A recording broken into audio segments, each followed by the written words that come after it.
என்னங்க உங்க ஃப்ரெண்ட் வண்டியை ரெடி பண்ணிட்டாங்களா? அவ வண்டியை ரெடி பண்ணிட்டாளா இல்லையான்னு எனக்கு தெரியாது. வர்ற 10ஆம் தேதி எனக்கு மேரேஜ். அதான் இன்விடேஷன் கொடுத்துட்டு போலான்னு வந்தேன். கல்யாணம் உள்ளூர்லயா வெளியூர்லயா? இங்கதான். அப்போ நம்ம நிச்சயம் வருவாள்ல?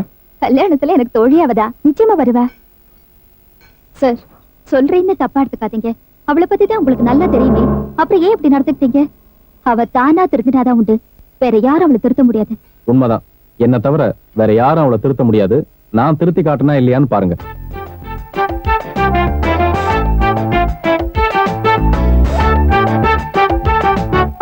சாரி.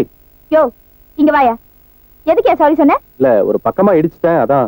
இடிச்சிட்டா சாரி சொல்லுமா? எங்க ஊர் பக்கம்லாம் இடிச்சா சாரி தான் சொல்லுவோம். பெருசா ரேப் பண்ண மாதிரி சாரி சொல்றியே, போய் வேலையை பாரியா.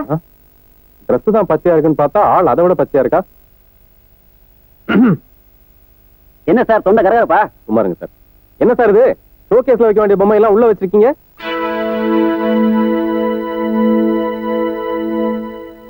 ஏனுங்க 50 ரூபாய்க்கு எல்லாம் காக்கி துணி கிடைக்குமே, அது இங்க கிடைக்குமா? சார் 50 ரூபாய் ஷர்ட்லாம் மேலதான் கிடைக்கும். இங்க எல்லாம் காஸ்ட்லி ஐட்டம்ஸ். காஸ்ட்லினா 30 ரூபாய்க்கு பனியன் துணி கிடைக்குமே, அதாவது கிடைக்குமா? யோ முதல்ல என்ன பார்த்து பேசியா? 30 ரூபாய் ஷர்ட்லாம் எக்ஸிபிஷன்ல தான் கிடைக்கும். எங்க எதை கேட்கணும் விவசாய கிடையாது அவனுக்கு. இந்த புடவையை பேக் பண்ணுங்க சார்.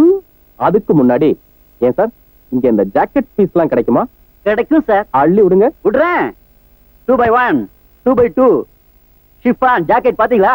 அவசரப்படாதீங்க சார். புடவைக்கு தகுந்த ஜாக்கெட் தேடிட்டு இருக்கேன்ல. மேட்சா பிளவுஸ் வாங்கணும்னா புடவை கொண்டாந்துருக்கீங்களா? புடவை கொண்டு வரல. என்ன இந்த பெரியம்மா கட்டிருக்காங்கல்ல, இந்த மாதிரி மஞ்சள் கலர் புடவை வச்சுங்களேன். மஞ்சள் கலர் புடவைக்கு இந்த பச்சை ஜாக்கெட் ரொம்ப சூப்பரா இருக்கும். பாக்குறீங்களா? அப்புறம் அடுத்து இன்னொன்னு சொல்லுங்க. இன்னொன்னு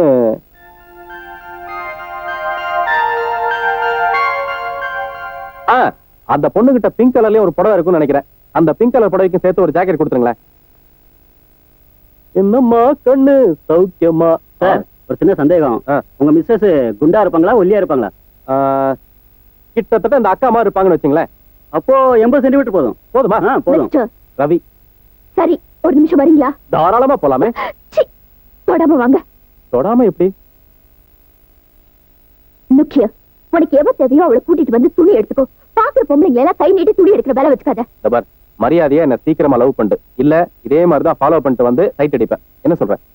ஏய் புடவை எடுத்துட்டு வாடி.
ஆமா ஆஷா எங்க போயிருக்கா?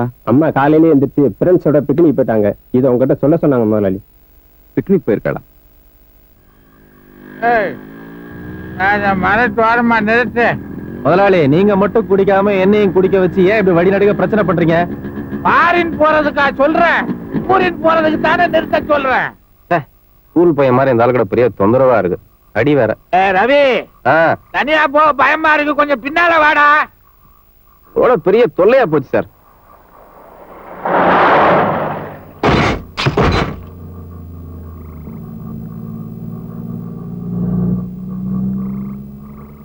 ஏப்பா ரவி சொல்லுங்க. என்ன எவனோ ஒருத்தன் நம்ம வண்டிய படுக்க வச்சுட்டு போயிட்டானே, எப்படி ஓட்டுறது? படுத்துக்கிட்டே ஓட்டுறது. அப்ப படு. சும்மா வயிற்றுல கிண்டாதீங்க முதலாளி. எவனோ ஒருத்தன் நம்ம வண்டியை பாட்டா உடைச்சிட்டு போறான். அது யார் என்னன்னு பார்த்தா அவன் மூஞ்சி மாதிரி உடைக்க வேண்டாம். யாரா வேணான்னு சொன்னா? வண்டிய ஸ்டார்ட் பண்ணு. சீக்கிரமா ஏறுங்க. ஏறேன்டா.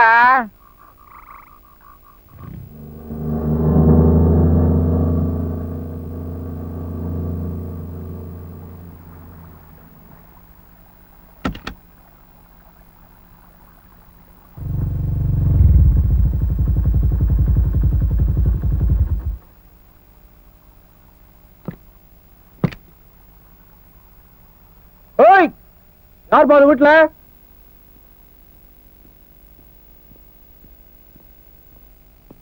யாரியா நீ? ஏன் எல்லாத்தையும் வந்து கத்திட்டு இருக்க? கத்துறமா அந்த ஆள வர சொல்லியான்ற.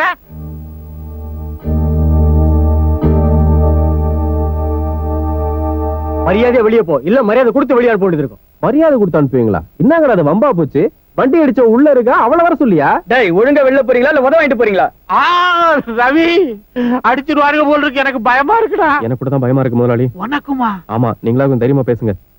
ஏய், நாங்க ஒரு முடிவுக்கு வந்துட்டோம். ஆனா நீ அந்த அளவுக்கு போயிடாத. எந்த அளவுக்கு முதலாளி? ஐயோ, அறிவட்டவனே, ஆஸ்பத்திரி அளவுக்கு போயிடாத. ஆஸ்பத்திரியா? அவன் பாய ஆரம்பிச்சானா தாங்க மாட்டீங்கடா பாவிகளா. யோ, இப்போ உங்களுக்கு என்ன ஆகணும்? அப்படி பணிவா கேளு. வண்டியில டேஞ்சர் லைட் உடைஞ்சு போச்சு, ஹெட்லைட் உடைஞ்சு போச்சு, இண்டிகேட்டர் உடைஞ்சு போச்சு, கண்ணாடி உடைஞ்சு போச்சு. எல்லாம் எவ்வளவு ஆகும் தெரியுமா? எவ்வளவு ஆகும் முதலாளி? 399 ரூபா 95 பைசா. அவங்க என்ன கேக்குறாங்களோ கொடுத்தனப்பு. அப்படி போட் டாக். முடிவோட வரா முதலாளி. நீங்க பரவாயில்ல, கொஞ்சம் டீசெண்டா பிஹேவ் பண்றீங்க. ஆனா இந்த பசங்க உங்க அப்பா அம்மா வச்ச பேரையே போயிடுவானுங்க போல இருக்கு. ஏற்கனவே பேர் போனவர் போல இருக்கு, ஒசரத்துல இருக்காரு. உங்களுக்கு எவ்வளவு பணம் தரணும்? நாங்க ஒண்ணும் அநியாயமாலாம் கேட்க மாட்டோம், நியாயமா தான் கேட்போம். கேட்டுட்டோமா முதலாளி? ஒன்னா கேட்க போற கேளுடா.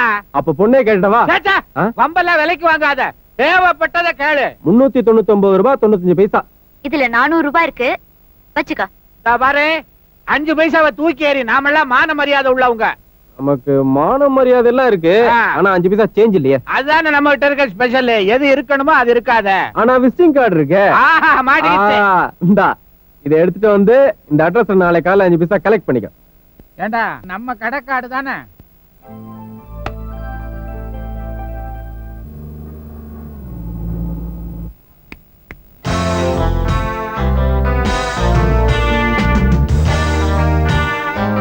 என்னையா?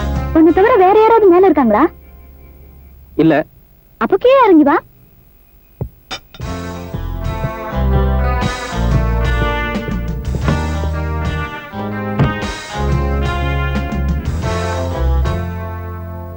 என்ன ஞாபகம் இருக்கா? கொஞ்சம் அப்படி திரும்புங்க. எந்த பொசிஷன்ல பார்த்தாலும் ஞாபகத்துக்கு வரலையே. இந்த பர்ஸ் ஆவது ஞாபகம் இருக்கா? ஏன் பர்சாச்சே, அது எப்படி உங்ககிட்ட வந்தது? பிக்பாக்கெட் அடிச்சிட்டீங்களா? இது வரைக்கும் இல்ல, இனிமேதான் அடிக்கலான்னு முடிவு பண்ணிருக்கேன். பர்ஸ் இல்ல, 399 ரூபாய் 95 காசு. இப்போ என்ன ஞாபகம் இருக்கா? 5 பைசா நீ மிச்சம் தரணும். அதாவது ஞாபகம் இருக்கா? 5 பைசா? அல்பம் ஒரு 5 பைசாக்காகவா மாருதி கார்ல பெட்ரோல் எல்லாம் ஊத்தி இவ்வளவு தூரம் வந்திருக்கீங்க? அதை பத்தி நீ கேட்க வேண்டிய அவசியம் கிடையாது. நீதான் ரொம்ப பெரிய மனுஷனாட்டம் விசிட்டிங் கார்டு எல்லாம் கொடுத்து காசை கலெக்ட் பண்ணிக்கணும்னு சொன்னல. கொண்டா 5 பைசாவை. ஐயோ, என்னடா அது வம்பா போச்சு. அவசியம் வேணுங்களா? வேணும்னு கேக்குறேன்ல. 2 5 பைசா ஒன்னா சேர்ந்து 10 பைசாவா இருக்கு. அட்ஜஸ்ட் பண்ணிக்கிறீங்களா? எனக்கு தேவை ஏன் 5 காசு. நீ என்ன பண்ணுவே ஏது பண்ணுவே தெரியாது. எனக்கு ஏன் 5 பைசா வேணும். நான் ஏன் தடுமாறேன்னா, மைசூர் மகாராஜாவோட கடைசி வாரிசே நான் தாங்க. தானம் பண்ணி தான் கர்நாடக மாநிலத்தையே கவர்மெண்ட் கொடுத்தோம். அதனாலதான் 5 பைசா கூட இல்லாம திண்டாட்டமா இருக்கு. கடன் வாங்கி தரேன். ஹலோ பிரதர்ஸ், நண்பர்களே, ஒரு 5 பைசா கடனா கொடுக்க முடியுமா? அந்த அளவுக்கு இங்க யாரும் பிச்சைக்காரன் இல்ல. நேரத்துக்கு கை கொடுக்க மாட்டீங்களே. அண்ணா நீங்க? மைசூர் மகாராஜாவுக்கு கடைசி வாரிசே நான் தான். இப்படி தானம் பண்ணியே கர்நாடகா மாநிலத்தையே கவர்மெண்ட்டுக்கு கொடுத்துட்டேன். கடைசியா இருக்கிறது இந்த 5 பைசா தான். தம்பி, இத வச்சுக்கிட்டு நீயாவது நல்லா இருப்பா. கண்மனை தன்னை சுடும். இந்தாங்க.